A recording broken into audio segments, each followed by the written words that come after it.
Students કેમ છો બધા? આશા રાખું છું કે બધા મજામાં હશો. ઓકે, આપણે લાસ્ટ લેક્ચરમાં આપણા રાસાયણિક સંતુલનને લગતા 7.14 સુધીના દાખલા આપણે પૂરા કર્યા હતા. ત્યારબાદ હવે આપણે 7.15 નંબરનો જે દાખલો છે ત્યાંથી આપણે શરૂઆત કરીએ. તો 7.15 નંબરનો જે દાખલો છે એમાં આપણને શું કહ્યું છે? દેખો કે 700 કેલ્વિન તાપમાને H2 અને I2 વચ્ચે પ્રક્રિયા થઈને HI બને છે. HIના 2 મોલ મળે છે. પ્રક્રિયા માટે સંતુલન અચળાંક 54.8 છે. જો 0.5 મોલ પ્રતિ લીટર, દેખો કોની સાંદ્રતા આપી છે? HIની આપી છે. થોડી વસ્તુને સમજવાનો પ્રયત્ન કરજો તો બહુ મસ્ત રીતે તમને દાખલો સમજાઈ જશે. રાસાયણિક સંતુલનના દાખલા એકદમ ઇઝી પડે એવા દાખલા છે. આયનિક સંતુલન આપણે જ્યારે ભણીશું તો એના દાખલા સમજવા માટે બધી થિયરીઓ આયનિક સંતુલનની આવડવી જોઈએ, તો જ તમને આયનિક સંતુલનના દાખલાઓ ઇઝી પડશે. બાકી આયનિક સંતુલન તમે જેટલું સમજો છો કે આયની છે, ધન આયન બને છે, ઋણ આયન બને છે, પ્રક્રિયા થઈ ગઈ, પતી ગયું, એવું નથી. એને સમજવા માટે બહુ શાર્પ માઇન્ડ અને બહુ સમજ શક્તિ જરૂરી છે. જો કે આપણે એવો પૂરો પ્રયત્ન રહેશે જ કે તમને બધા જ આયનિક સંતુલનના પોઈન્ટ જે છે એ સારી રીતે સમજાય, પણ તમારે પણ એટલી સાથે મહેનત ચાલુ રાખવી પડશે. એવી રીતે તમને જેમ કે કાલે હોમવર્કમાં દાખલા આપ્યા તો એ દાખલા તમારે કમ્પ્લીટ કરી જ દેવાના. ગમે તેવું હોય ટાઈમ નીકાળીને પણ એ દાખલા પૂરેપૂરા ગણી લેવાના. અને ઘણા વિદ્યાર્થીઓ હું જોઉં છું કે ગ્રાઇડના દાખલાની કોપી કરે છે. જો આવું જ કરવું હોય તો પછી કોઈ ગણવાની જરૂર નથી. મારે નથી જોઈતું હોમવર્ક. હું ક્યારે હોમવર્કની હવે ફરિયાદ પણ કરવાનું મેં બંધ કરી લીધું છે, કારણ કે જે વિદ્યાર્થીને ભણવું જ નથી એના પાછળ ભલે રાત દિવસની મહેનત કરીશું તો એ રિઝલ્ટ નથી આવવાનું. જેને ભણવું છે એના માટે જ આ બધું કામ છે. બાકી હવે તો આપણું 11 તો આપણને ખબર છે કે સ્કીપ થઈ ગયું છે. ડાયરેક્ટ તમે 12થમાં આવી જ ગયા છો ઓલરેડી. શું કરવા ભણો છો? શું ખોટી જ મજૂરી કરવી હોય તો? જેને મહેનત કરવી છે, જેને રિઝલ્ટ લાવવું છે, જેને નીટમાં કંઈક કરવું છે, એના માટે અમે આ મહેનત કરી રહ્યા છીએ. જો તમારે જ મહેનત નથી કરવી, ગાઈડની કોપી જ કરવી છે, તો અમે શું કરવા અહીંયા ભણાવીએ છીએ? બધા દાખલા ગાઈડમાંથી જોઈને લખી દો ને. અમે થિયરીઓ જ ભણાવીએ ડાયરેક્ટ. થોડી મહેનત કરો તો સારું રહેશે એને લઈને. ઓકે, ચલો આપણે આપણા દાખલા તરફ હવે આવીએ. તો આપણને HIની દેખો શરૂઆતમાં સાંદ્રતા મતલબ આપી દીધી છે. શું કહ્યું છે ક્વેશ્ચનને આપણે આગળ સમજીએ. 700 કેલ્વિન તાપમાને સંતુલનમાં હાજર છે, મતલબ સંતુલન સ્થિતિએ HIની સાંદ્રતા 0.5 મોલ પ્રતિ લીટર આપી દીધી છે. H2 અને I2ની સાંદ્રતા કેટલી હશે?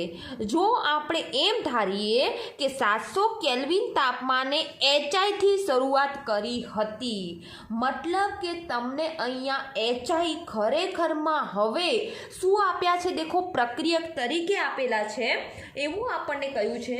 તો બસ કશું જ નથી કરવાનું બેટા. આપણને HIની જે સાંદ્રતા આપી છે એ સંતુલને આપી છે. સાંદ્રતામાં સંતુલનને કેટલું HI બચ્યો હશે એ આપણને આપ્યો છે. તો હવે કઈ રીતે દાખલો ગણીશું? દેખો અહીંયા બેટા KC આપ્યો છે. KC કઈ પ્રક્રિયા માટે આપ્યો છે? H2 વત્તા I2 ગીસ 2HI. આ પ્રક્રિયા માટે તમને KC બરાબર કેટલો આપ્યો છે? 54.8 આપ્યો છે. ઓકે, હવે આપણને તો ખરેખર કોની સંતુલનને સાંદ્રતા આપી છે? દેખો બેટા, ડાયરેક્ટ હવે સંતુલનને સાંદ્રતા આપી છે, પણ કોની? HIની. મતલબ કે સંતુલને આપણને ક્યાંથી શરૂઆત કરવાનું કહ્યું છે? દાખલામાંના રકમમાં જ સારી રીતે બધું લખેલું હોય છે કે HIથી કયું છે. તો સંતુલને હું HIની સાંદ્રતા તો આપણને આપેલી છે 0.5 મોલ પ્રતિ લીટર. એ આપણે બેટા લઈ લીધી. દેખો 0.5 મોલ પ્રતિ લીટર. જો તમારે મોલ પ્રતિ લીટર ના લખવું હોય તો તમે શું લખી શકો છો? એની જગ્યાએ મોલર પણ લખી શકો છો, કારણ કે સાંદ્રતાનો એકમ મોલ પ્રતિ લીટર અથવા મોલર હોય છે, કારણ કે સાંદ્રતા તરીકે અહીંયા મોલારિટી જ લેવામાં આવે છે. ઓકે, ત્યારબાદ હવે આપણને HIથી શરૂઆત થઈ, મતલબ H2 અને I2ની સાંદ્રતા આપણને સંતુલને નથી આપી.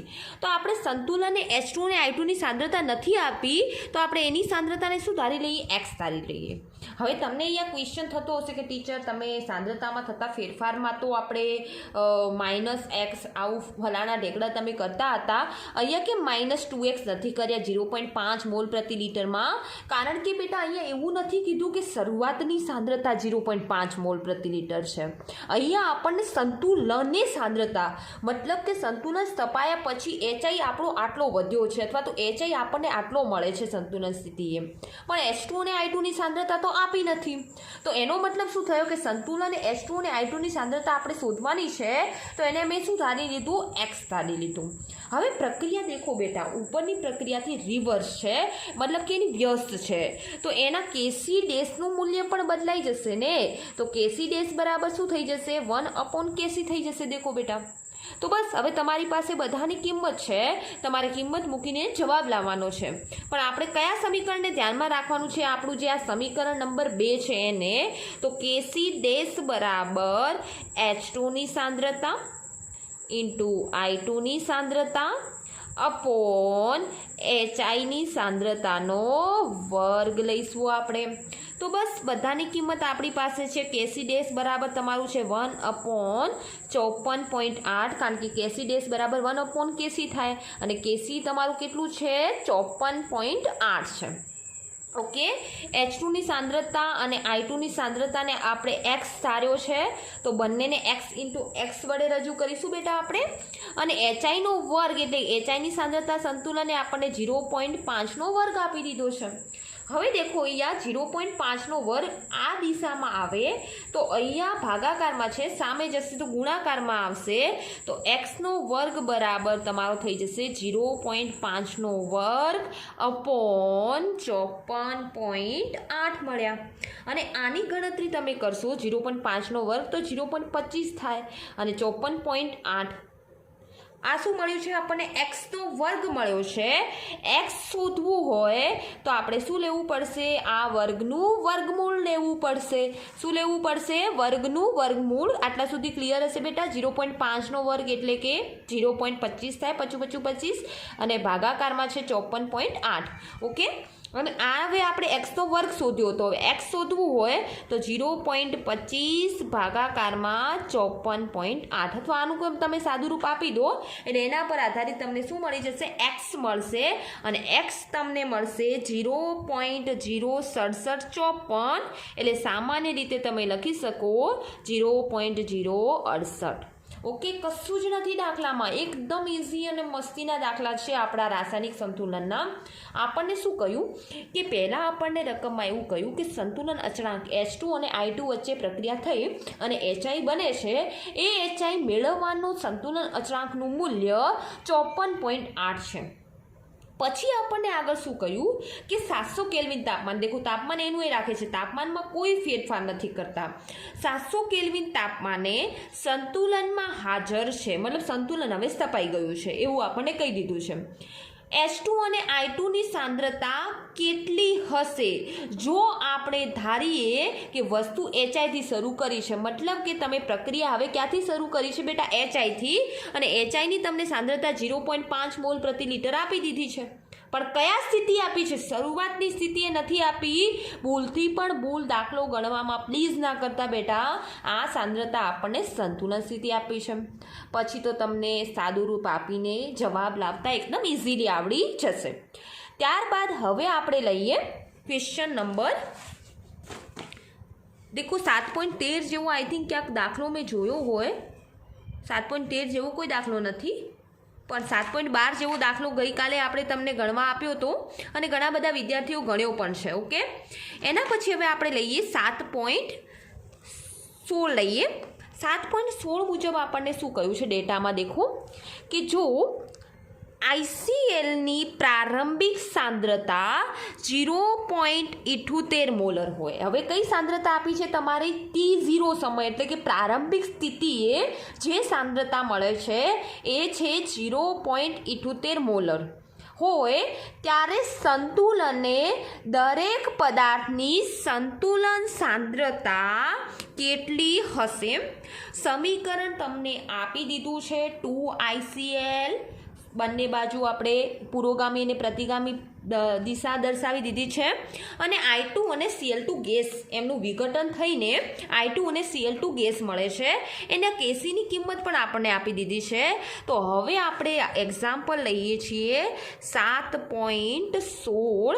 એક્ઝામ્પલ 7.16 મુજબ આપણે આપેલી માહિતી મુજબ લઈએ. તો શું આપ્યું છે આપણને એ રીતે ગણીએ દાખલો. સમીકરણ આપણને આપી દીધું છે 2ICl ગીવ્સ કરીને એનું વિઘટન થઈને I2 અને Cl2 ગેસ છૂટા પડે છે. અહીંયા બેટા દેખો એકમમાં ખાસ ધ્યાન રાખવાનું, એકમ ઘણી જગ્યાએ તમને ખોટા આપ્યા હોય કેપી અથવા તો કેસીના એકમ. અહીંયા બેટા દેખો કે અહીંયા 2 પ્રક્રિયકો છે, બે મોલ પ્રક્રિયકો છે તો 2 મોલ નિપજ મળે છે. તો મતલબ કે નિપજોની સાંદ્રતા અપોન પ્રક્રિયકોની સાંદ્રતામાં આપણે વાત કરીએ તો જે એમનો એકમ છે કટ જ થઈ જવાનો ને બેટા, કોમન વસ્તુ છે કે I2 × Cl2 અપોન IClનો વર્ગ. સામાન્ય રીતે કેસીનું સૂત્ર આપણું આ હશે.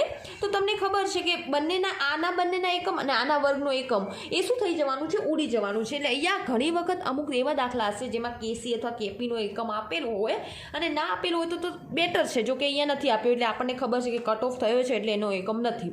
ઓકે, તો આ ખાસ ધ્યાન રાખવાનું કે એકમ રાખવાનો છે કે નથી રાખવાનો એ વસ્તુ ઉપર એ નોટ કરજો. ખાલી દાખલા ગોખવા ખાતર ગોખી લીધા, ગણવા ખાતર ગણી લીધા તો પછી કોઈ રસાયણ વિજ્ઞાનનો અર્થ જ નથી. મારો તો પૂરો પ્રયત્ન એટલો રહે છે હંમેશા કે તમને બધા જ પોઈન્ટ સારી રીતે સમજાય. પણ જોઉં છું ગઈકાલનો આપણે વિડીયો મોકલેલો છે, એ વિડીયો ઘણા બધા વિદ્યાર્થીઓ હજુ નથી જોયો. જો કે મેં તો પહેલાં જ કહ્યું છે કે જેને ભણવું હશે એ સતત ટ્રાય કરતો રહેશે, જેને નથી ભણવું એના પાછળ ગમે તેટલી જફામારી કરીશું છતાં એ પ્રયત્નશીલ નહીં રહેવાનો તો નથી રહેવાનો. પણ છતાંય અમારો તો એવો ટાર્ગેટ હંમેશા રહ્યો છે કે તમે સતત પ્રયત્નશીલ રહો. ઓકે, તો અહીંયા આપણે હવે જોઈએ આપણને શું આપેલું છે. T0 સમયે એટલે કે શરૂઆતના સમયે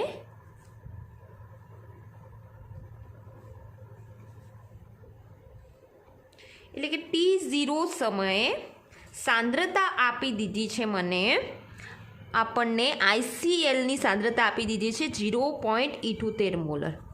હવે શરૂઆતની સ્થિતિમાં ICl આપ્યો છે. શરૂઆતમાં તો I2 અને Cl2 બન્યા નહીં હોય બેટા, તો શરૂઆતમાં I2 અને Cl2ની સાંદ્રતા કેટલી હશે બેટા? આપણી 0 હશે. પછી સાંદ્રતામાં થતો ફેરફાર, પ્રક્રિયા જ્યારે થશે ત્યારે કોઈકની સાંદ્રતા વધતી હશે તો કોઈકની શરૂઆતમાં પ્રક્રિયા દરમિયાન ઘટતી પણ હશે ને. તો સાંદ્રતામાં થતો ફેરફાર બરાબર ધીરે ધીરે પ્રક્રિયકો વપરાશે શરૂઆતમાં, તો પછી નિપજો બનશે એટલે કે પ્રક્રિયકોની સાંદ્રતા જેટલી ઘટવાની છે એટલી નિપજોની સાંદ્રતા વધશે. તો ધારો કે I2ના 1 મોલ છે તો એની સાંદ્રતાને હું x ધારું, Cl2ના પણ 1 મોલ છે તો એની સાંદ્રતાને આપણે x ધારી લીધા. હવે એ દરમિયાન IClના 2 મોલ વપરાય છે એટલે 2x જેટલો વપરાઈ જાય છે એટલે માઇનસ કરું છું અને એની સાંદ્રતા તો આપણને આપેલી છે 0.78. કેટલો ઇઝી દાખલો છે. હવે આપણે આગળ જઈએ તો બસ બધાની રકમ આપણી પાસે છે, કેસીની કિંમત આપણી પાસે છે. અહીંયા કેસી બરાબર આપણી પાસે છે 0.14. તો બસ કેસીનું સૂત્ર વાપરો. કેસી બરાબર I2ની સાંદ્રતા Cl2ની સાંદ્રતા અપોન IClની સાંદ્રતાનો વર્ગ. ઓકે, તો દેખો I2ની સાંદ્રતા આપણી કેટલી છે? x છે. Cl2ની સાંદ્રતા આપણી x છે. IClની સાંદ્રતા એટલે કે 0.78 - 2x અને આખાનો વર્ગ છે અને કેસી બરાબર છે તમારા 0.14. હવે x × x ના લખવા હોય બેટા તો આપણે શું લખી શકીએ? x નો વર્ગ લખીએ અપોન આપણે લખીશું 0.78 - 2x નો વર્ગ.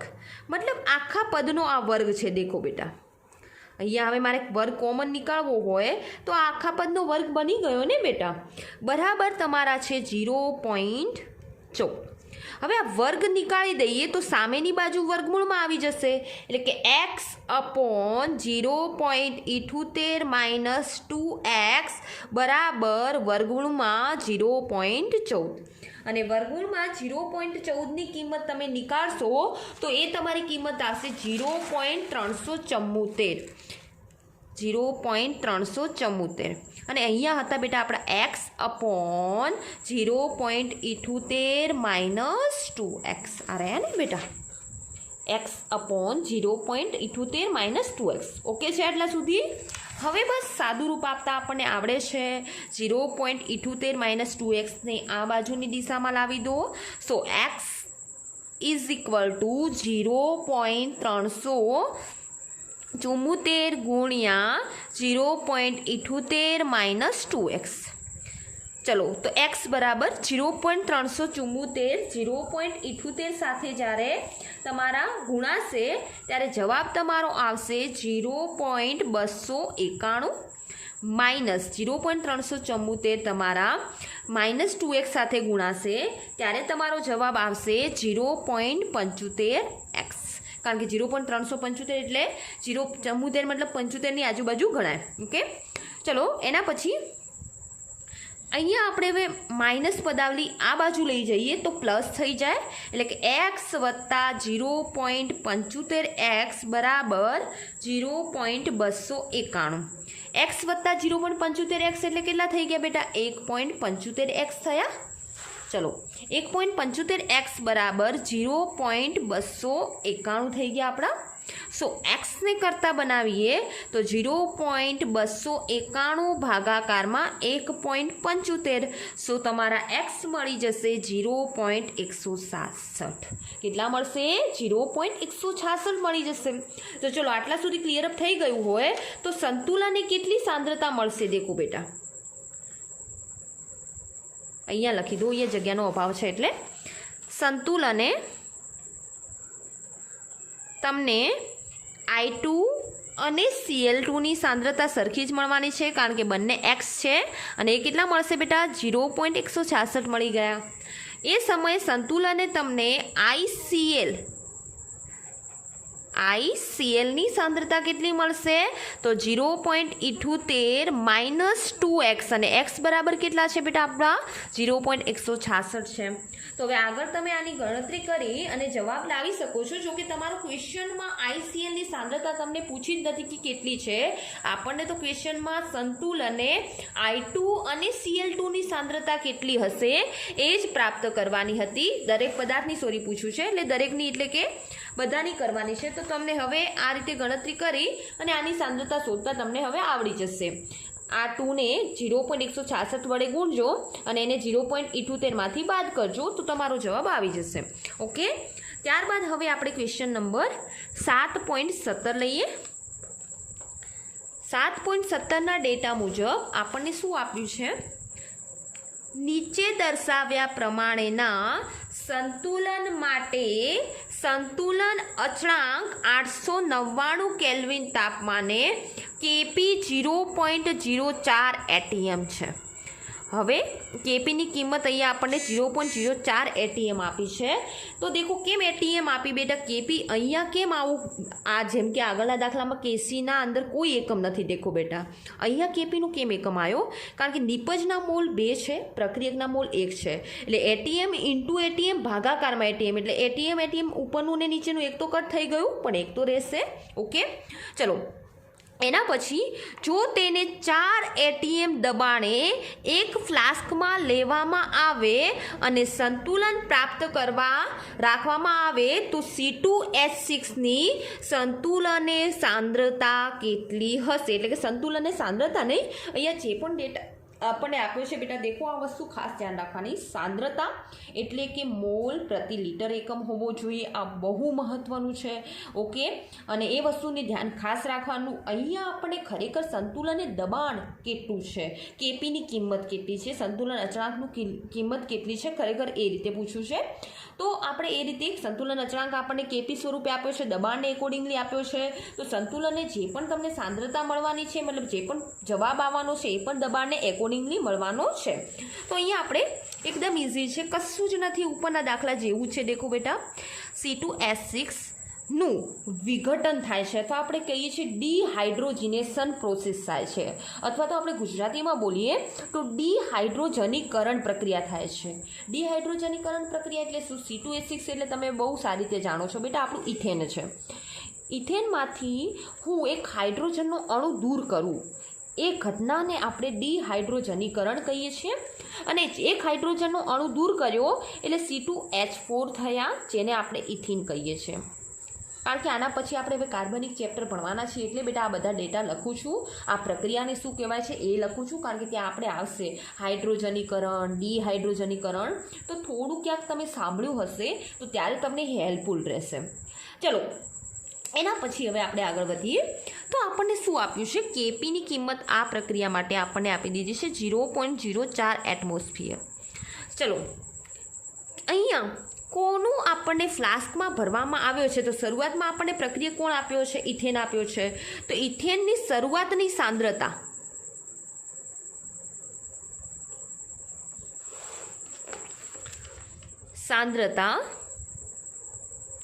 શું આપી છે બેટા આપણને? મતલબ સાંદ્રતા, સોરી મારે પણ બેટા સાંદ્રતા, કારણ કે મોટા ભાગના દાખલા સાંદ્રતા ઉપર છે, એટલે શરૂઆતનું દબાણ ઇથેનનું કેટલું છે બેટા? આપણને આપ્યું છે 4 એટમોસ્ફિયર.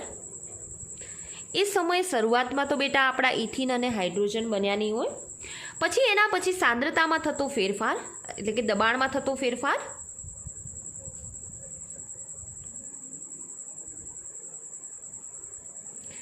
એ આપણે લઈએ. તો એમાં કઈ રીતે આવશે? દેખો બેટા, અહીંયા આપણને 4 ATM આપ્યું છે. 1 મોલ હોય એટલે એમાંથી કેટલાનો ફેરફાર થશે? Xનો. એટલો દબાણ આપણું નિપજનું બનશે, એટલે કે નિપજ માટે આપણે X ધારી લઈએ, કારણ કે 1 મોલ છે. સાંદ્રતા જેવું જ છે, કોઈ દાખલામાં કંઈ છે નહીં. હવે આપણે કેપી સૂત્ર, આપણે કેપી બરાબર શું થશે?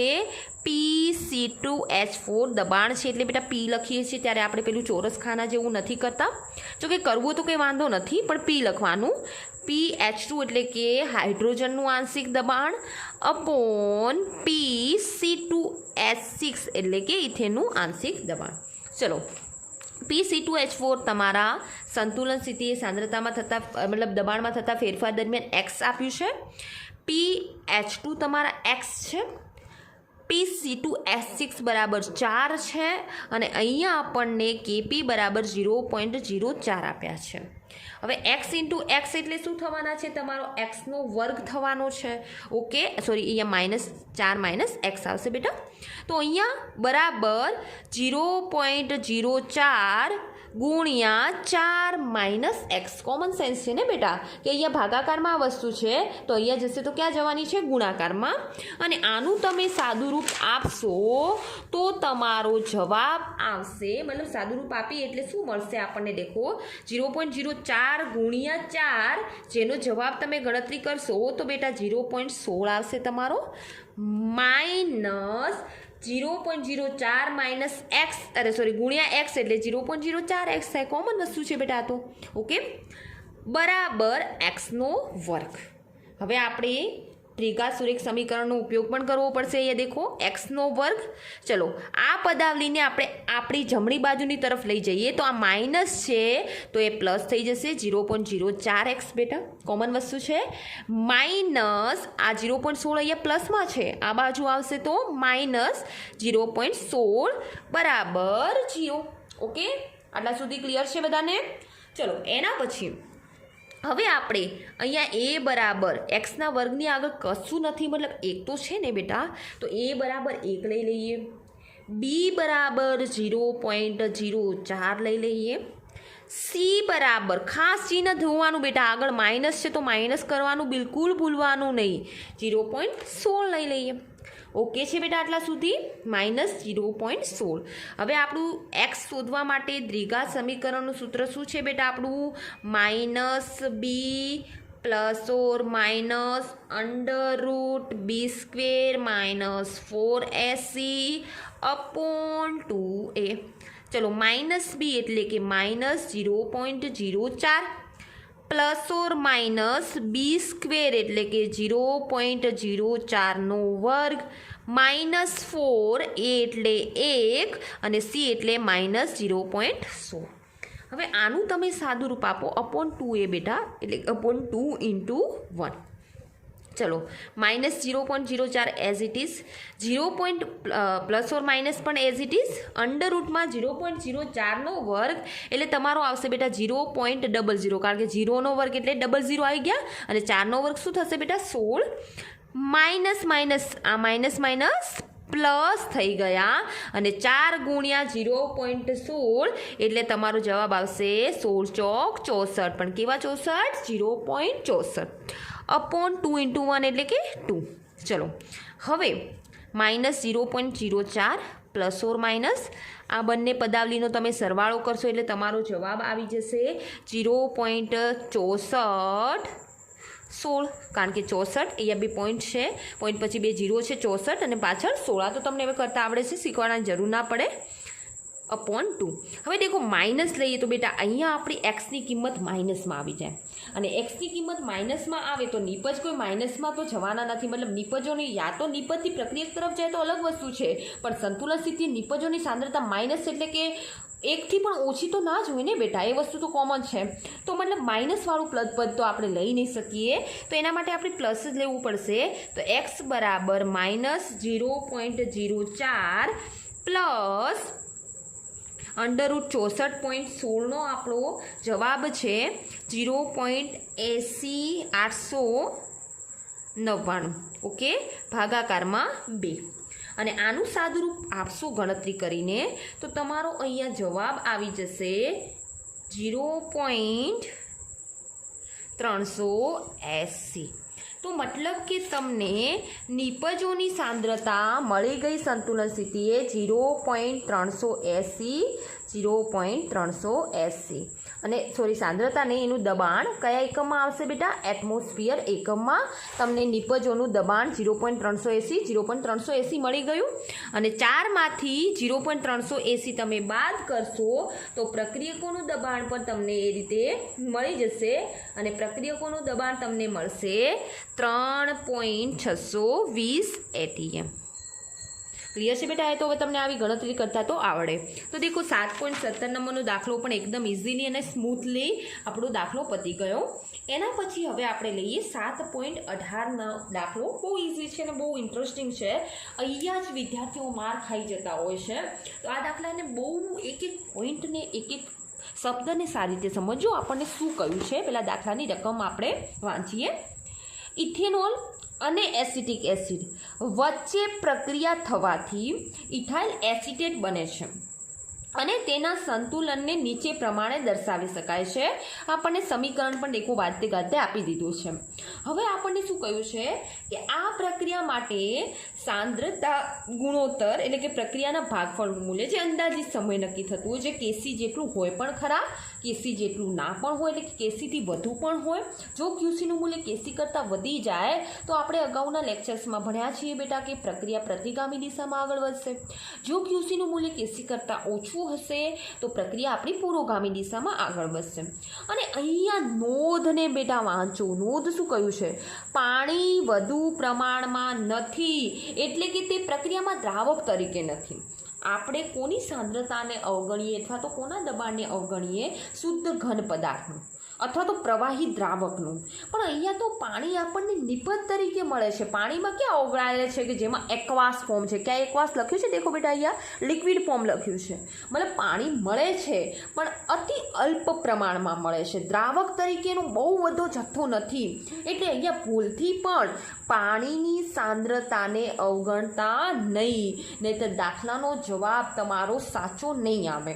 બેટા સમજાઈ ગયું પહેલાં આ પોઈન્ટ? તો એના માટે આપણને પહેલો પ્રશ્ન શું પૂછ્યો છે? દેખો, આ પ્રક્રિયા માટે સાંદ્રતા ગુણોત્તરનું સૂત્ર લખવું. મતલબ કે આપણે ખાલી સૂત્ર જ લખવું છે. તો ક્યુસીનું સૂત્ર શું બનશે? દેખો બેટા 7.18માં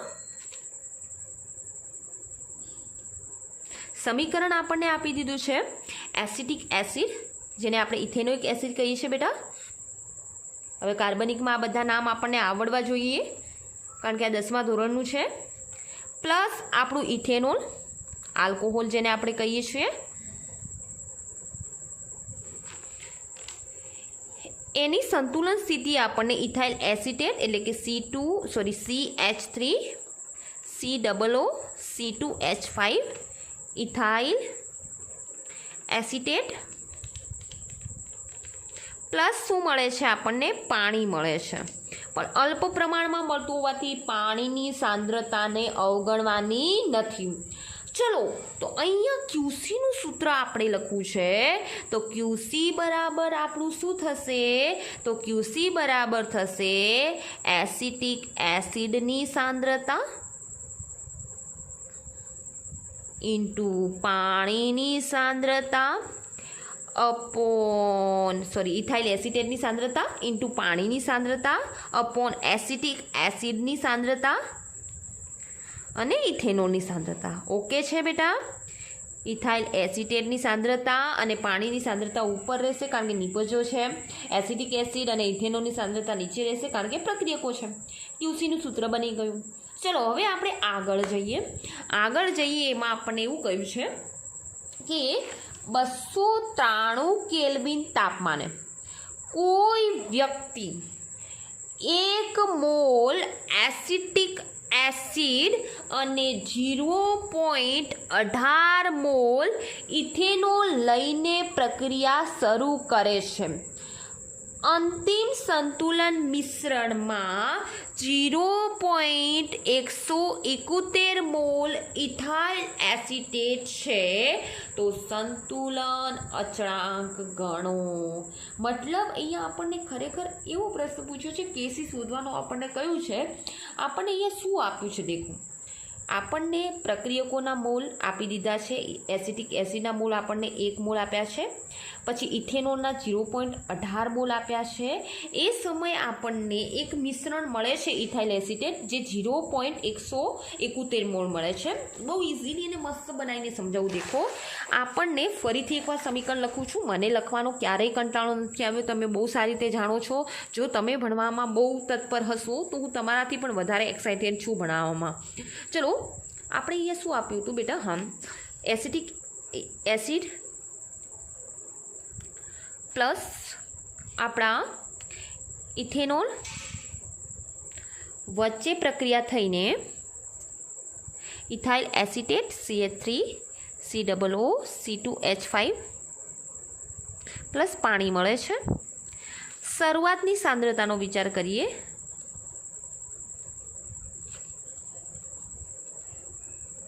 તો શરૂઆતમાં આપણને પ્રક્રિયક તરીકે 1 મોલ એસિટિક એસિડ આપી દીધા છે. 0.18 મોલ આપણને ઇથેનોલ આપી દીધા છે. આના આપણને શરૂઆતમાં 0 મોલ હોય. હવે આપણે જ્યારે પ્રક્રિયા પૂર્ણ થાય મતલબ સાંદ્રતા જ્યારે સંતુલન સ્થિતિ આવે ત્યારે સંતુલન સ્થિતિએ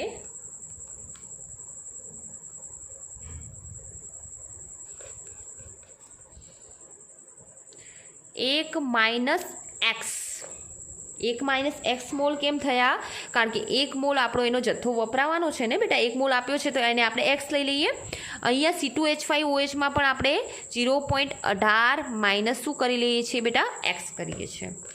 અને એ સમયે આપણને ઇથાઇલ એસિટેટના એક્સ મોલ અને પાણીના પણ શું મળશે બેટા? એક્સ મોલ મળશે.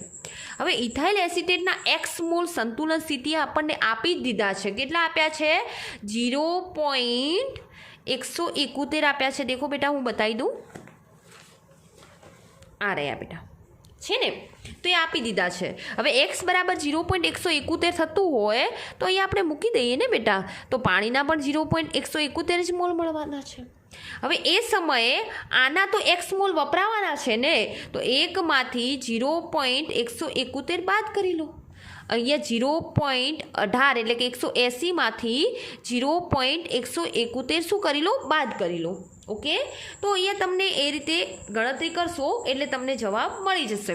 હવે આપણે શું કરવાનું છે દેખો બેટા. અહીંયા તો આપણે બધા શેમાં આપ્યા છે બેટા? મોલ એકમ. ઘણા વિદ્યાર્થીઓ અહીંયા જ નાની ભૂલો કરતા હોય છે. મોલ આપ્યા છે.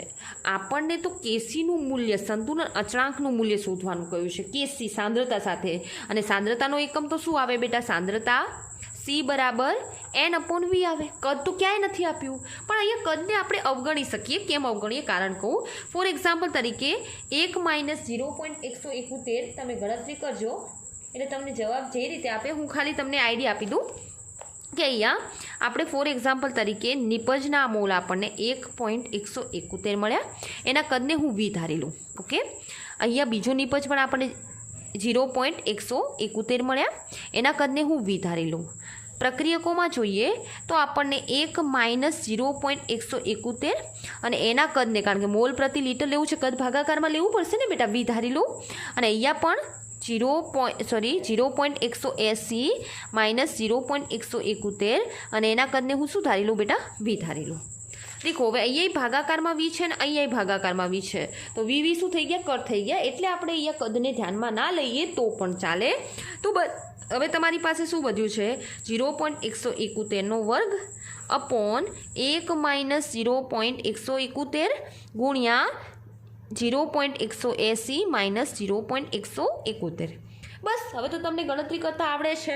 અને ગણતરી કરશો ત્યારે તમને એ સમયે કેસી મળી જશે 3.92 કેસીની કિંમત. ચલો અહીંયા કોઈ એકમ આવશે બેટા, અહીંયા મોલ પ્રતિ લીટર હતું, અહીંયા મોલ પ્રતિ લીટર, અહીંયા મોલ પ્રતિ લીટર, અહીંયા મોલ પ્રતિ લીટર, એકમ કોઈ આવશે નહીં. હવે ત્રીજી સ્થિતિએ શું કહ્યું છે, બહુ મસ્ત દાખલો છે. કઈ દાખલામાં છે નહીં, આ બીજું હતું બેટા, સ્ટેજ 2 હતું આનું. સ્ટેજ 1 આપણે અગાઉ લઈ લીધું. સ્ટેજ 3માં શું કહ્યું છે, 0.5 મોલ ઇથેનોલ, કેટલા મોલ, 0.5 મોલ ઇથેનોલ અને 1 મોલ એસિટિક એસિડ લઈને શરૂઆત કરતા અને તાપમાન આપણે 293 કેલ્વિન, કારણ કે તાપમાન બદલી દો તો કદ બદલાઈ જાય, કદ બદલાય તો સાંદ્રતા બદલાય. એ સમય કેસી પછી સરખું રહે નહીં, કોમન વસ્તુ છે ને બેટા. તો 393 કેલ્વિન તાપમાનમાં કોઈ ફેરફાર નથી કરતા, ખાલી મોલમાં ફેરફાર કર્યો છે. જાળવી રાખતા થોડા સમય પછી, આ શબ્દ નોટ કરજો, થોડા સમય પછી, એવું નથી કહ્યું સંતુલનને. કેટલા મોલ ઇથાઇલ એસિટેટ મળે છે, 0.214 મોલ ઇથાઇલ એસિટેટ મળ્યો છે. તો શું એ સમયે સંતુલન પ્રાપ્ત થયું હશે? કેટલો મસ્ત પ્રશ્ન છે. થોડા સમય પછી, એવું નથી કહ્યું દાખલાની રકમમાં કે સંતુલને આટલા મોલ ઇથાઇલ એસિટેટ મળે છે. આગળનો દાખલો જુઓ બેટા, આગળ સંતુલન સ્થિતિએ કહ્યું છે. પોઈન્ટ ક્લિયર છે બેટા? મતલબ અહીંયા આપણે ક્યુસી શોધવાનો છે. તો ક્યુસી શોધવા માટે દેખો આપણને શું આપેલું છે કે આપણે શરૂઆત ક્યાંથી કરવાની છે, 0.5 મોલ ઇથેનોલ અને 1 મોલ એસિટિક એસિડ લઈને શરૂઆત આપણે કરવાની છે. થોડા સમય પછી 0.214 મોલ ઇથાઇલ એસિટેટ મળ્યો, તો શું સંતુલન પ્રાપ્ત થયું હશે? તો આપણે આ દાખલાનો જ ત્રીજો ભાગ લઈએ. શરૂઆતમાં આપણને ફરીથી સમીકરણ લખું છું. દેખો બેટા, સમીકરણ એટલે લખું છું કારણ કે તમને કોઈ ડાઉટ રહેવો જોઈએ નહીં, મારી આશા પ્રમાણે. અને મને વિશ્વાસ છે કે તમને કોઈ ડાઉટ રહેતો પણ નહીં હોય મારા પ્રયત્ન પ્રમાણે. તો અહીંયા આપણને હા, ethyl acetate CH3 COO C2H5 plus H2O. Okay, હવે શરૂઆતમાં દેખો બેટા, શરૂઆતમાં આપણને શું કહ્યું છે કે 0.5 મોલ ઇથેનોલ આપ્યો છે શરૂઆતમાં, અને 1 મોલ એસિટિક એસિડ આપ્યો છે શરૂઆતમાં, એના મોલ આપી દીધા છે. એ સમયે પ્રક્રિયકમાંથી નિપજ તો બન્યો નહીં કારણ કે શરૂઆતની સ્થિતિ છે, પણ સાંદ્રતામાં થતો ફેરફાર, અહીંયા કદને આપણે અવગણીએ છીએ. કેમ અવગણીએ છીએ બેટા? અગાઉના પોઈન્ટમાં આપણે સમજાવી દીધું. તો સાંદ્રતામાં થતો ફેરફાર બરાબર શું થશે, 1 માઇનસ એક્સ, 0.5 માઇનસ એક્સ. અને એ સમય ઇથાઇલ એસિટેટ આપણને થોડા સમય પછી એક્સ બરાબર આપણને એક્સ મળશે મતલબ, અને તમને એક્સ બરાબર બેટા આપી જ દીધું છે. કેટલું આપ્યું છે દેખો બેટા, 0.214 મોલ. તો જો ઇથાઇલ એસિટેટ તમારો 0.214 હોય તો તમારો પાણી પણ 0.214 હશે, કારણ કે એ પણ એક્સ છે. કોમન વસ્તુ છે ને બેટા? ઓકે, ક્લિયર છે આટલા સુધી? ચલો, તો અહીંયા આપણે 1 માઇનસ શું કરવું પડશે, 0.214 લેવું પડશે ને બેટા સંતુલને, મતલબ સંતુલન સ્થપાયું છે કે નહીં એ જોવા માટે, ક્યુસી જોવા માટે. અને અહીંયા શું લેવું પડશે બેટા, 0.5 માઇનસ 0.214. તો ક્યુસીનું સૂત્ર શું થશે? ક્યુસીનું સૂત્ર અને કેસીનું સૂત્ર તો બદલાવાનું તો છે નહીં. ઇથાઇલ એસિટેટની સાંદ્રતા ઇન્ટુ પાણીની સાંદ્રતા અપોન એસિટિક એસિડની સાંદ્રતા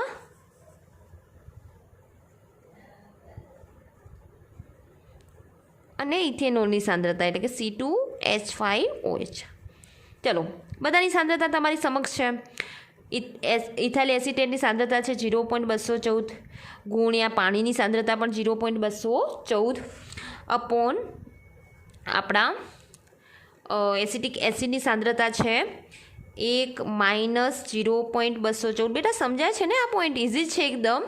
અને આપણા ઇથેનોલની સાંદ્રતા છે 0.5 - 0.214, કારણ કે એમાંથી એક્સ બાદ કરવો પડશે ને બેટા, એની સાંદ્રતા એટલી ઘટશે. તો આનું તમે સાદુરૂપ આપશો બેટા, એટલે છેલ્લે જવાબ તમારો આવશે QC બરાબર 0.204. QC એની આજુબાજુનું આવશે, તમે જોઈ લેજો ગણતરી કરીને. તો અહીંયા QC બરાબર 0.204 મળી ગયું તમને. તો એનો મતલબ હવે શું થયું કે QCની કિંમત જુઓ અને KCની કિંમત જુઓ બેટા. KC 3.92 મળ્યું, QC 0.204 મળ્યું. કઈ કિંમત વધારે છે? KCની. તો અહીંયા તમે લખી શકશો કે અહીં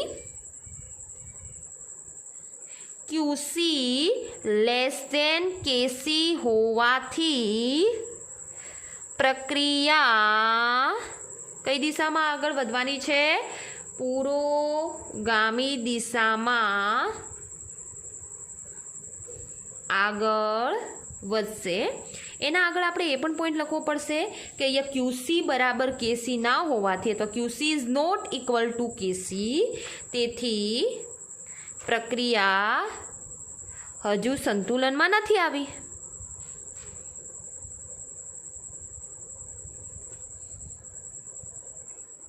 અથવા તો પ્રક્રિયામાં સંતુલન સ્થપાયું નથી. ઓકે, આપણી રીતે થોડો શબ્દ લખી શકીએ, પણ સંતુલન નથી સ્થપાયું એવું કે છે. ચલો, તો અહીંયા આપણું જે એક્ઝામ્પલ 7.18 હતું એ પણ વાંચતે ગાતે પૂરું થઈ ગયું. હવે એક્ઝામ્પલ 7.19 જે છે એ ખરેખર કયા એક્ઝામ્પલ સાથે મેચ ખાય છે? દેખો, તમારો 7.19 નંબરનો એક્ઝામ્પલ એ તમારા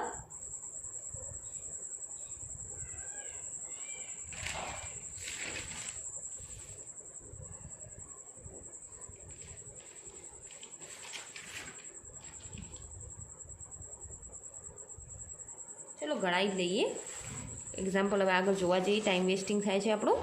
ચલો બેટા, અહીંયા આપણે 7.19 નંબરનો એક્ઝામ્પલ લઈએ. તમારા બધા જ દાખલા ગણવાના છે તમારા નોટબુકમાં. હોમવર્ક ઓછું આપીશ તમને, બધા દાખલા ગણીને મને મૂકવાના છે.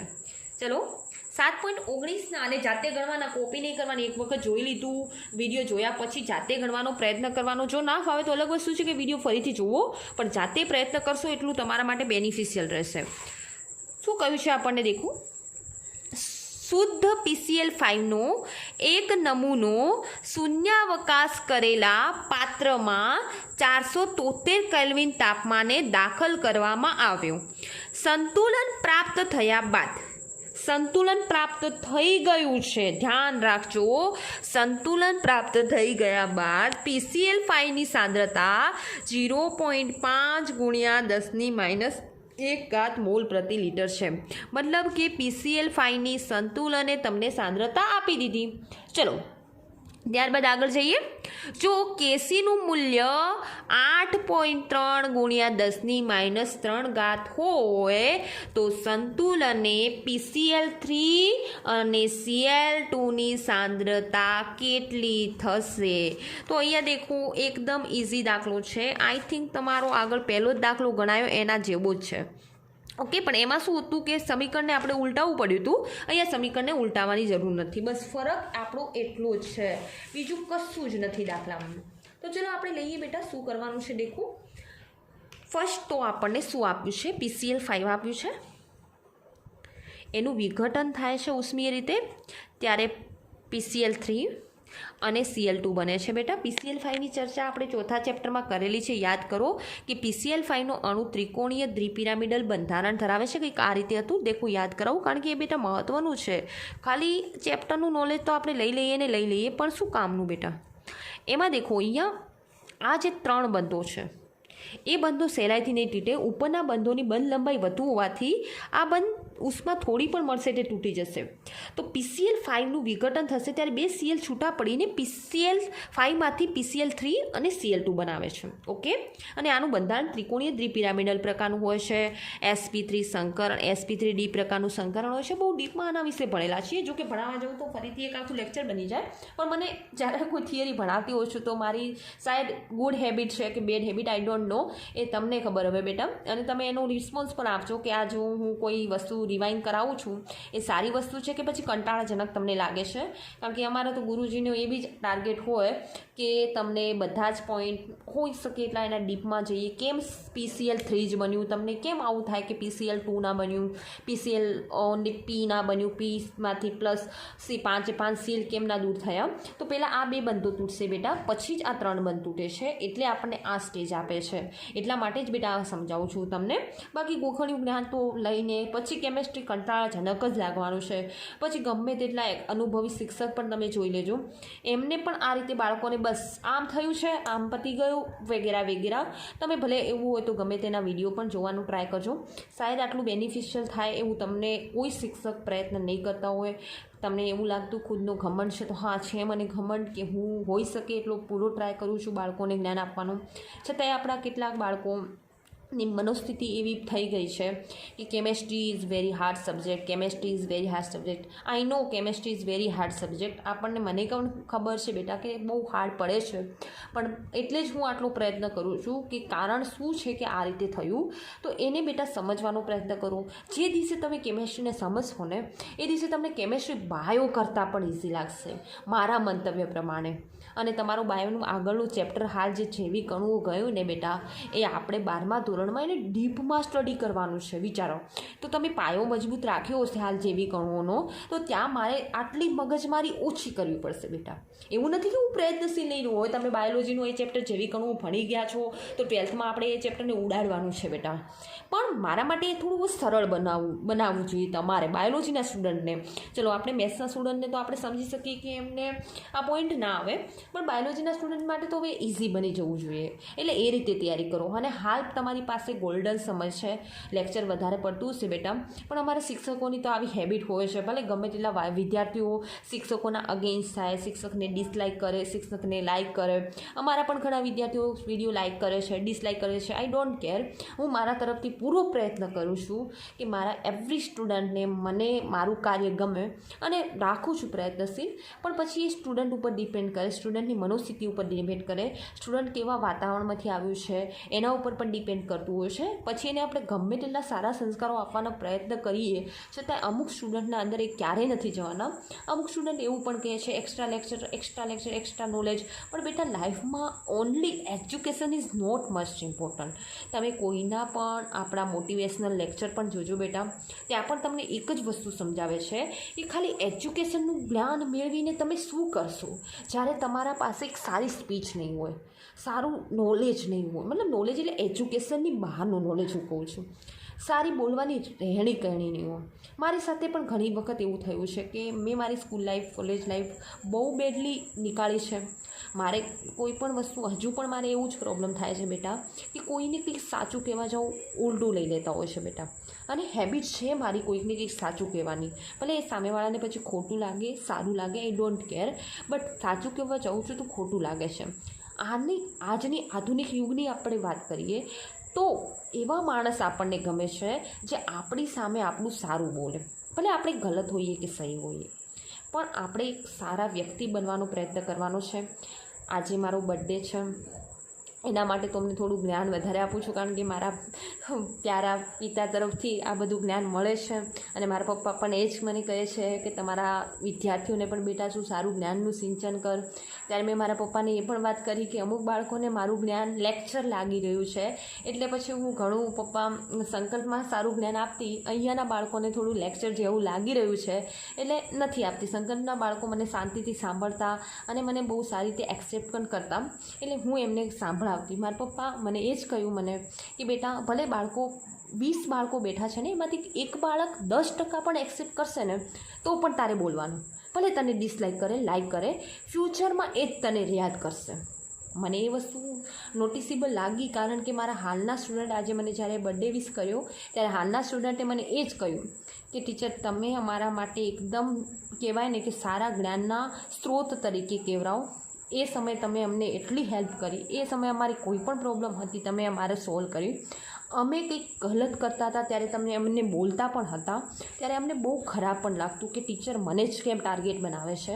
પણ સમય જતાં જ્યારે અમે હવે કોલેજ લાઈફમાં આવ્યા ને ત્યારે આ બધી વસ્તુને જ્યારે યાદ કરીએ છીએ ને ત્યારે પસ્તાવો થાય છે કે સ્કૂલ લાઈફના જેવા ગુરુજીઓ મળે ને એવા કોલેજ લાઈફમાં નથી મળતા. કારણ કે કોલેજમાં તો કોઈને કંઈ પડી જ ના હોય, તમે જે કરવું એ કરો. એટલે જ બેટા મારા તરફથી અને મારા પપ્પા મને હંમેશા રિક્વેસ્ટ કરે છે કે બાળકોને થોડું જ્ઞાન પણ આપતી રહે. ખાલી પુસ્તકીય જ્ઞાન બાળકોને આપીને એમને તું આગળ નહીં વધારી શકે. તને ભલે ગમે તે રીતે બાળકો ટ્રીટ કરતા હોય, તારા માટે એ બાળક તારા મિત્ર છે, તું એની માતા છે, તારું ખુદનું બાળક રુદ્ર જેવો છે, એવું જ તું આપણા તારા જે સ્કૂલના બાળક છે. બીજા બાળકોને તો મે બી તું ના પણ કવરઅપ કરે, પણ આપણા જે સ્કૂલના બાળકો છે એને તો તું બેટા કવરઅપ કર. અને મારો આ પ્રયત્ન તમને રહેશે જ. ઓકે બેટા, હવે વધારાનું નોલેજ નથી આપતી. મને તો બહુ શોખ છે, હું તો આખું લેક્ચર લઈ લઉં. આનું મોટિવેશનલ લેક્ચર તો મને બહુ લેવાનો શોખ છે, પણ આપણા બાળકો સાંભળવા તૈયાર નથી થતા ને બેટા, એટલે હું ક્લાસમાં પણ વધારે નથી બોલતી. એનું કારણ જ એ છે બેટા. અને જો કે સાયન્સના વિદ્યાર્થી છો એટલે હું સમજી પણ શકું, પણ થોડું બેટા આ વસ્તુ પણ આપણે જરૂરી છે. બધી જ વસ્તુ જેમ કે શિક્ષણ જરૂરી છે, શિક્ષણમાં તમને બધું ડિટેલ્સમાં જોઈએ છે, તો લાઈફને તમે કેમ ડિટેલ્સમાં નથી લેતા બેટા? લાઈફને કેમ તમે રમણ ભમણ કરી નાખો છો તમારી? એને પણ થોડી ડિટેલ્સમાં લઈ એને પણ સમજવાનો પ્રયત્ન કરો. ઓકે, હવે ચલો બેટા આપણે આ દાખલો લઈ લઈએ, પછી આપણે આગળ વધીએ. તો મતલબ PCl5નું વિઘટન થશે તો પહેલાં જે આપણે આ બે બંધો છે એ બંધો તૂટશે અને આપણે Cl2 મળશે. હવે આપણને શું આપ્યું છે દાખલાના રકમ પ્રમાણે? તો આપણે જોઈએ. દાખલાની રકમ પ્રમાણે આપણને આપ્યું છે 7.19 નંબરનો દાખલો છે આપણો. સંતુલને સાંદ્રતા આપી દીધી છે. સંતુલને PCl5ની સાંદ્રતા સંતુલને આપી દીધી છે 0.5 ગુણ્યા 10⁻1. એટલે કે એપ્રોક્સિમેટલી આપણે શું લખી શકીએ? 0.05 લખાય ને બેટા, કોમન વસ્તુ છે ને. સંતુલનને હવે આની સાંદ્રતા 0 ના હોય બેટા, તો આપી નથી તો આપણે આની સાંદ્રતાને શું ધારી લઈએ બેટા? x ધારી લઈએ. દેખો સાવ ઇઝી દાખલો છે. એ સમયે તમને કેસીની કિંમતે આપણને દાખલાની રકમમાં આપી દીધી છે. દેખો બેટા, કેસી બરાબર આપણને આપી દીધો છે 8.3 ગુણ્યા 10⁻3. 8.3 ગુણ્યા 10⁻3. ઓકે, ચલો આટલું ઓકે છે. હવે કેસીનું સૂત્ર વાપરીએ તો કેસી બરાબર PCl3ની સાંદ્રતા ઇન્ટુ Cl2ની સાંદ્રતા અપોન PCl5ની સાંદ્રતા. ઓકે, ચલો આગળ જઈએ. PCl3ની સાંદ્રતા છે આપણી પાસે બેટા x સંતુલને, Cl2ની સાંદ્રતા પણ સંતુલને x છે, અપોન PCl5ની સાંદ્રતા છે 0.05. કેસી બરાબર તમારી પાસે છે અહીંયા લખ્યું હતું ને 8.3 ગુણ્યા 10⁻3. ક્લિયર? ચલો તો હવે એક્સનો વર્ગ અપોન 0.05 બરાબર 8.3 ગુણ્યા 10⁻3. એક્સનો વર્ગ બરાબર કેલ્સીની પણ જરૂર નહીં પડે. દેખો એક્સનો વર્ગ 0.05 ગુણ્યા 8.3 ગુણ્યા 10⁻3. હવે 0.05 ના લખવા હોય તો મારે 5 લખવા હોય તો દશાંશ ચિહ્નને મેં બે આંકડા સુધી જમણી બાજુ ખસેડ્યું તો 10⁻5 થઈ જશે.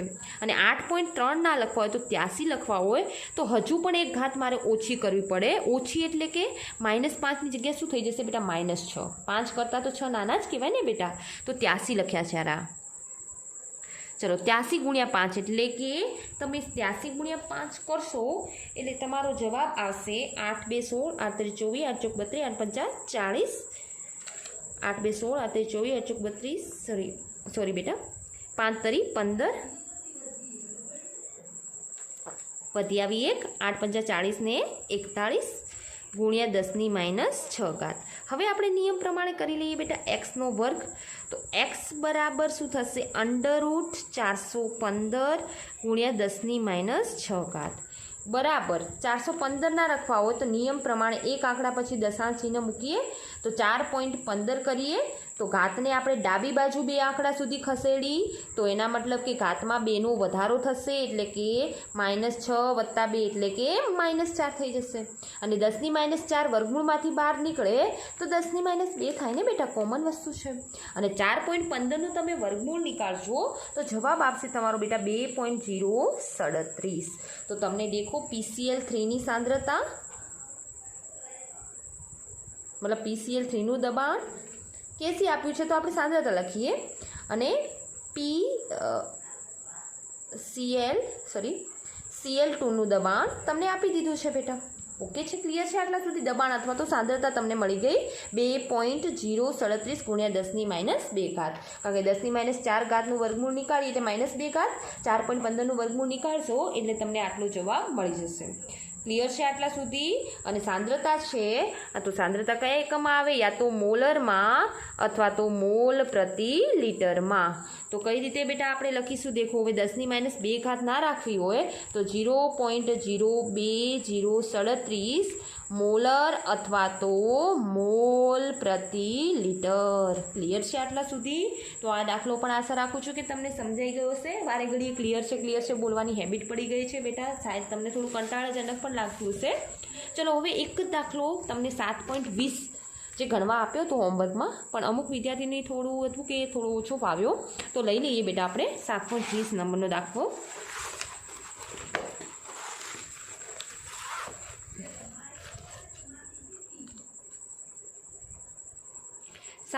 નંબરના દાખલામાં બેટા બહુ મસ્ત દાખલો છે। જે વિદ્યાર્થીએ થિયરી સમજી હશે ને એને આ દાખલામાં કશું જ પ્રોબ્લેમ નહીં આવી હોય। એટલે જ બેટા કહ્યું છે કે પહેલાં થિયરીને મસ્ટ ઇમ્પોર્ટન્ટ આપો। થિયરી તમને આપશે તો દાખલા ઇઝીલી આવડી જશે।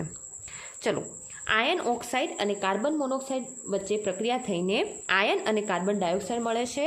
યાદ કરો બેટા, આપણે કાર્બન મોનોક્સાઇડ પી વિભાગના તત્વોમાં ભણ્યા ત્યારે આપણે કાર્બન મોનોક્સાઇડનો એક ઉપયોગ અથવા તો રાસાયણિક ગુણધર્મોમાં એ જ લખ્યું હતું કે કાર્બન મોનોક્સાઇડ પ્રબળ રિડક્શન કરતા તરીકે વર્તે છે।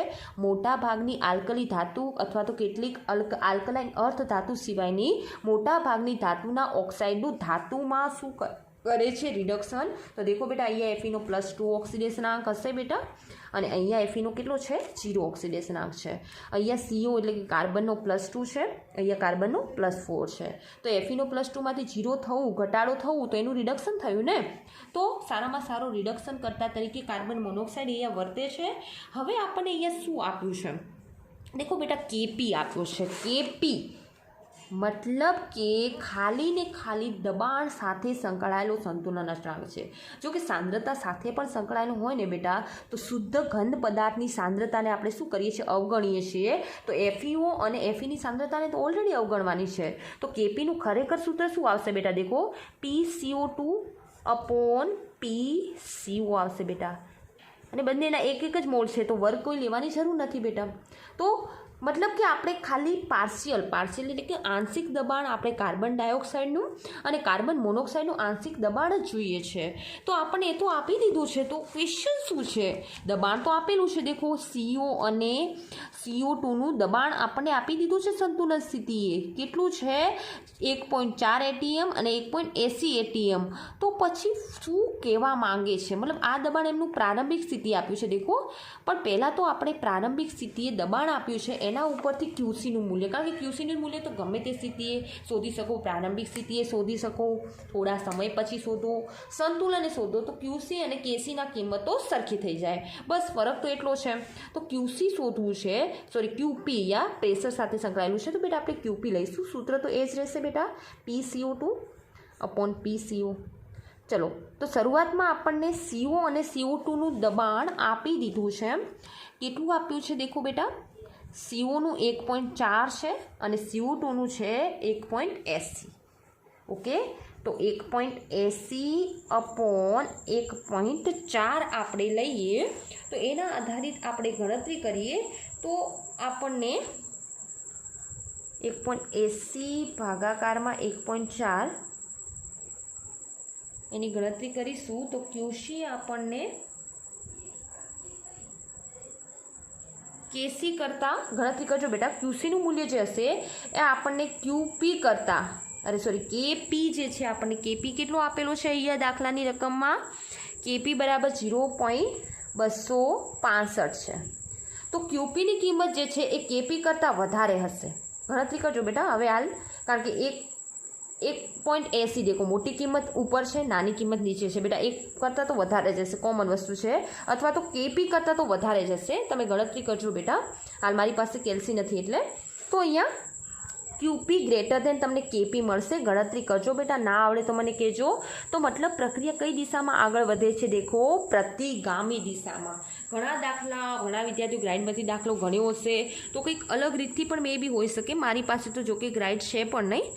FeO પ્લસ CO, ફરીથી હું સંતુલન લખું છું બેટા, gives Fe solid plus CO2 gas. આ પણ ગેસ છે, આ સોલિડ છે. સોલિડને તો આપણે ધ્યાનમાં રાખવાનું નથી. હવે આપણે શું કરી રહ્યા છીએ દેખો બેટા, આપણે અહીંયા હા ઓકે ચલો, આપણને અહીંયા FeO અને CO, તો FeOને અને Feને તો આપણે લેવાના નથી. COનું શરૂઆતનું દબાણ આપી દીધું છે 1.4 CO2નું શરૂઆતનું દબાણ આપી દીધું છે 0.80 atm. આ સંતુલન નથી બેટા, ખાસ ધ્યાન રાખજો. હવે પ્રક્રિયા પ્રતિગામી દિશામાં આગળ વધે છે. પ્રતિગામી દિશામાં મતલબ નિપજોથી પ્રક્રિયક તરફ.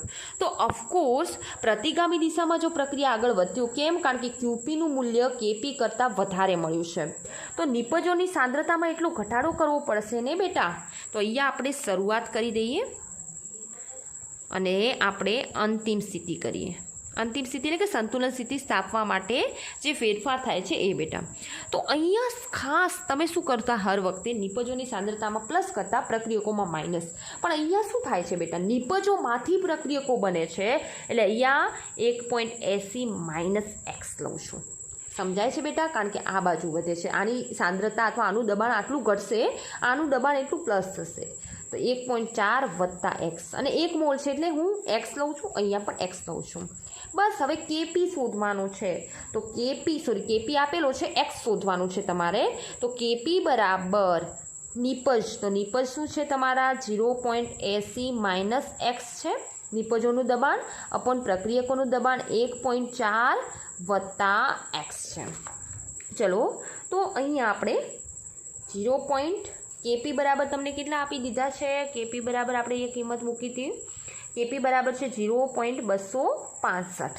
ચલો, 0.80 - x 1.4 + x.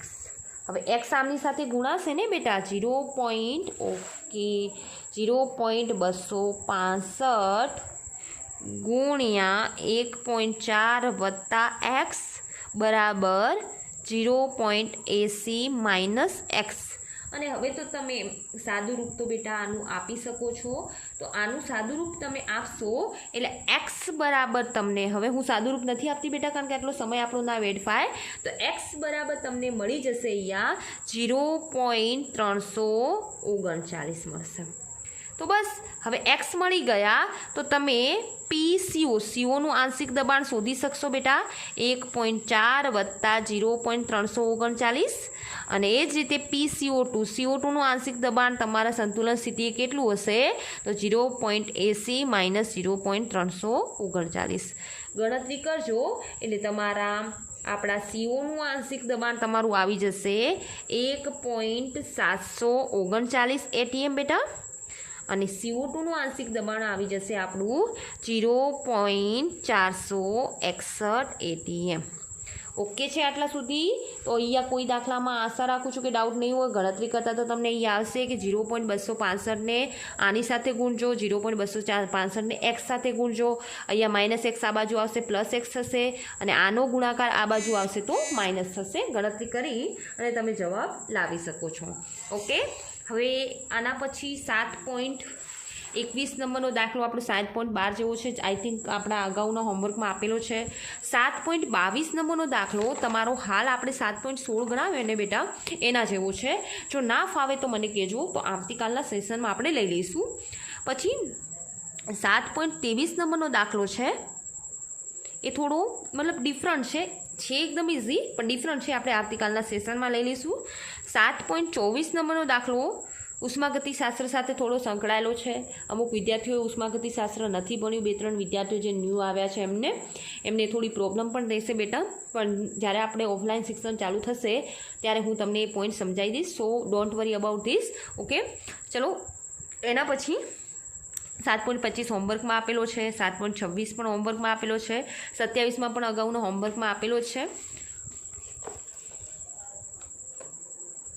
7.28 એ પણ આઈ થિંક હોમવર્કમાં આપેલો છે, 29 પણ આપેલો છે, 30 પણ હોમવર્કમાં આપેલો છે, 7.31 થોડો તમને કન્ફ્યુઝ કરે એવો દાખલો છે. જોકે છે કશું નહીં, આગળનું આ જે 4 લીટી છે ને એને ધ્યાનમાં જ તમારે નહીં લેવાની.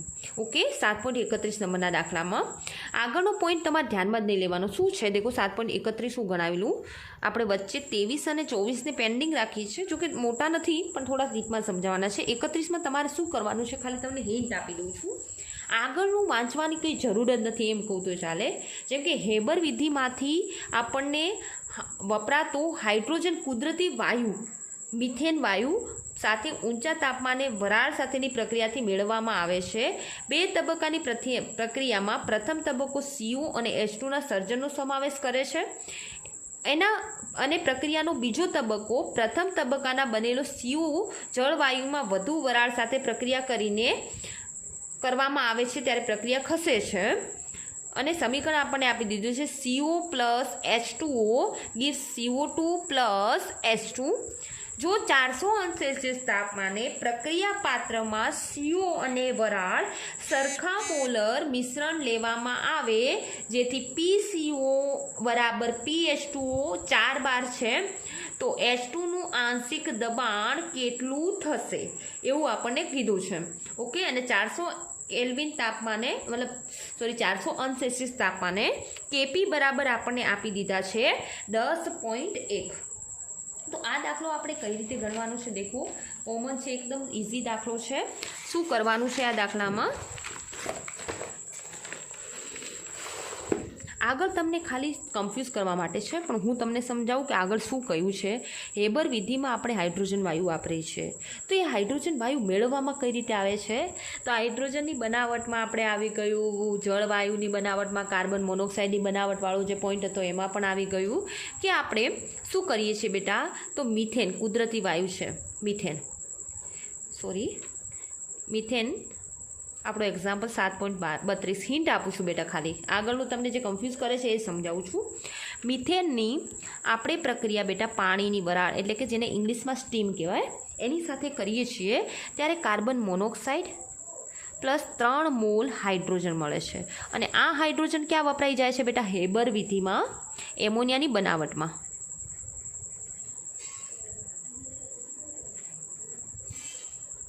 દેખો પહેલો તબક્કો આ થયો.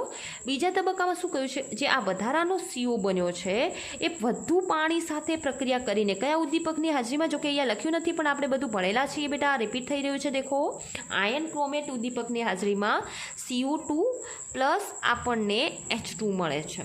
તો અહીંયા આપણને કયું શું છે દેખો, CO ગેસિયસ સ્ટેટમાં છે, પાણીની વરાળ છે તો એ પણ ગેસિયસ સ્ટેટમાં બેટા કોમન વસ્તુ છે, CO2 તો ગેસ જ છે, H2 પણ ગેસ છે. ચલો હવે આપણને શું કહ્યું છે દેખો, CO અને CO2ના મતલબ પાણીના આંશિક દબાણ તમને આપી દીધા છે. PCO બરાબર PH2O બરાબર તમને આપી દીધા છે 4 બાર. ઓકે, અને તમને કહ્યું છે કે H2નું આંશિક દબાણ કેટલું થશે, મતલબ H2નું તમારે આંશિક દબાણ શોધવાનું કહ્યું છે. તો અહીંયા આપણે મતલબ CO2નું પણ આંશિક દબાણ તો નથી આપેલું ને બેટા, અને PH2 પણ નથી આપ્યો. ઓકે, અને આ જે આપણને મળ્યું છે એનું શરૂઆતનું દબાણ આપ્યું છે